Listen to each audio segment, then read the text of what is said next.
লোকালয়ে হাতির তাণ্ডবে অতিষ্ঠ মানুষ ৫ ঘন্টা সড়ক অবরোধ ও বিক্ষোভ করেছে চট্টগ্রামে।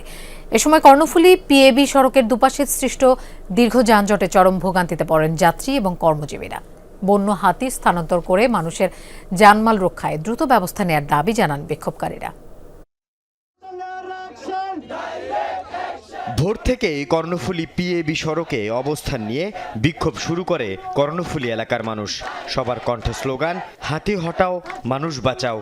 আম্মু আব্বু ভাই বোন সবাইকে নিয়ে একটা ছাদে চলে গেছি এই রাতের খাবার অল্প অল্প নিয়ে। মানুষের তো হাতিরা একসাথে বসবাস করা যায় না, আমরা কিভাবে বসবাস করবো এখানে? আমাদের একটাই দাবি, আমাদের এখান থেকে হাতিগুলো কি অন্য জায়গায় নিয়ে গিয়ে করুক, স্থানান্তর করুক। ভুক্তভোগীদের অভিযোগ, হাতির অভয়ারণ্য ধ্বংস করে শিল্প কারখানা গড়ে তোলায় লোকালয়ে চলে আসছে হাতি। জানমাল এবং ফসলের ক্ষয়ক্ষতি হচ্ছে। হাতি স্থানান্তর না করা পর্যন্ত সড়ক অবরোধের হুঁশিয়ারি দেন তারা। আমি বেঁচে গিয়েছি শুধু 2 হাতের জন্য। যদি খাদার মধ্যে যদি হাতিটা যদি পাড়া যদি না পড়তো তাহলে আমি শেষ হয়ে যেতাম। আমাকে দূরে ধরছে, মানে আমি পড়ে গেছি, অলরেডি পড়ে গেছি। এক হাতে আমার লাইট আর এক হাতে মোবাইল। হ্যাঁ, তখন কি করছে, আমি আল্লাহ আমাকে বাঁচাইছে। কাঠের ঘর বলেন, টিনের ঘর বলেন, বিল্ডিং ঘর সহ যাই আছে, যেখানে পাই সেখানে দরজাতে ধাক্কা দিলেই আপনার কি হয়ে যাচ্ছে, ভেঙে উনি নিয়ে আসছে। অবরোধের কারণে চট্টগ্রাম থেকে কক্সবাজার এবং আনোয়ারামুখী সড়কে যান চলাচল বন্ধ থাকায় দীর্ঘ যানজট সৃষ্টি হয়। ভোগান্তিতে পড়েন যাত্রী এবং কর্মস্থলগামী শ্রমিকরা। 5-6 ঘন্টা ধরে বসে আছি।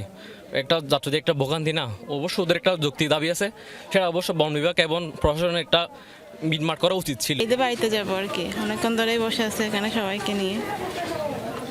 পেছনেও ব্যাক করা যাচ্ছে না, সামনেও যাওয়া যাচ্ছে না। একটা রাস্তা 5 ঘন্টা বসে আছে, 6 ঘন্টা বসে আছে রাস্তার উপরে।